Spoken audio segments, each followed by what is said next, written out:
Greetings, everyone. Welcome back to Dark Feminine Consciousness. I am Tifara, and today I'm going to be sharing with you 8 signs of divine feminine awakening. Number 1, creative energy.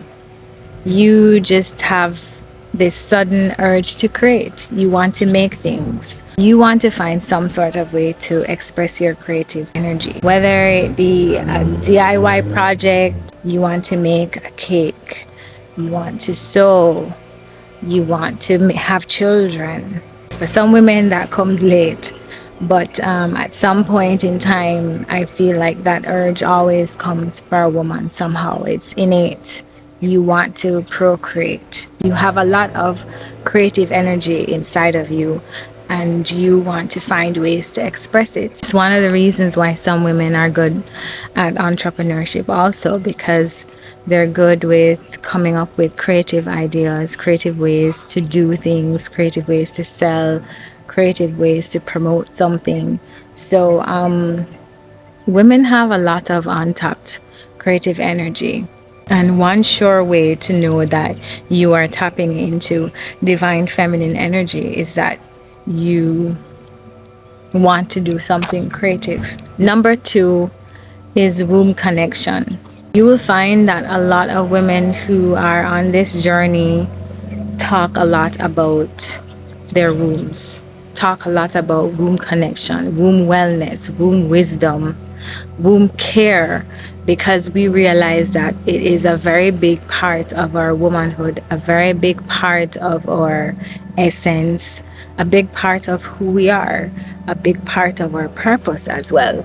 And so when you're thinking about tapping into divine feminine energy, you have to be tapping into your womb. You have to be trying to connect with your womb.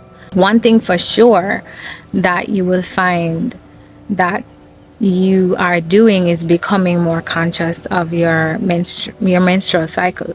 Menstruation is important to you because it indicates the health of your womb, tells you how healthy your womb is. It's also becomes sacred to you. It's no longer an annoyance. It's no longer a pain. You are not thinking about your cycle as if it's torture or something that, some kind of curse. You want to connect with your womb more. You want to take care of your womb. You think about who you share your womb space with more. You want to make sure that your womb cycle is balanced. Your hormones are balanced. So you're eating for your womb. Everything that you do is about the wellness of your womb. So from your hair care, your skin care, the clothes that you wear, just general care of yourself, that affects your womb health. So that will become important to you. Number 3, you trust your intuition more. You listen to your intuition. You believe in your intuition, that deep knowing, that feeling, that gut feeling. You sense something and you trust it. You follow it. You believe it. Because a lot of times at the end of the day, when we get a hunch about something, we find later on that we were right. We were feeling and sensing and seeing something that maybe other people weren't seeing or not sensing. So we learn to listen more to ourselves and trust that gut feeling and follow up. This is also about connecting with your womb also, because that's where a lot of your intuitive power comes from, your womb. So you listening through connection with your womb, you're listening to the answers that come to you from your womb. Number 4, you love connecting with other women. You love being in this space with other women. You feel the power that comes from being in the presence of other women. So you want to be in sister circles. You want to create spaces that are just for women. You want to be in spaces that are just for women. You understand the value of living in sisterhood. You understand the value of being there for another woman in a way that men cannot be there for a woman. And you desire to be a good friend, a good sister, a good aunt, a good cousin, just have pure relationships with women. You don't have a desire to be catty. You don't have a desire to be competitive. You don't have a desire to compare. You just appreciate and love all women. All of us are different. All of us have different gifts that we bring, so you appreciate everybody, every woman and their unique gift. Number 5, connection with nature. You just want to be in nature. You have a desire, one, to eat more fruits and vegetables. You have a desire to plants. You love plants. You have lots of plants in your space, right? You want to go outside and breathe fresh air. You want to hear the birds. You want to connect with the insects that are around. You talk to lizards, you talk to butterflies, you appreciate everything that is within nature. You want to take off your foot on ground. You want to go to the beach. You have to be where the water is. You have to go to the river. You have to always find a water body. You feel a connection with the moon as well. You're following the cycle of the moon and you're paying attention to how it affects you. You're paying attention to how everything in nature affects you and your relationship with everything in nature. You pay attention to the changes in the seasons, what happens in each season, how you should be behaving in each season. Number 6, you become more nurturing. You want to take care of everybody. You want to feed everybody. You want to cook. You want to make sure that everybody is fed, and more than just cook, you want to nourish. You care about others getting the right nourishment that they need. It's almost like, how a mother is with nursing her infant or nursing her baby. She wants to make sure that her baby is getting the best nourishment that the baby can get for its development, right? So you feel that way about everybody else. You want to know that everybody is getting the kind of nourishment that they need for them to be able to thrive. You care for the elderly. You want to make sure that the older people around you are fed and taken care of, and you want to help them heal. You also feel very nurturing when other children come around. When children come around, you feel very nurturing. You want to take care of them. You want to hold them. You want to comfort them. You want to feed them. That motherly instinct kicks in. That is a true sign of divine feminine energy. Number 7, you appreciate womanhood more.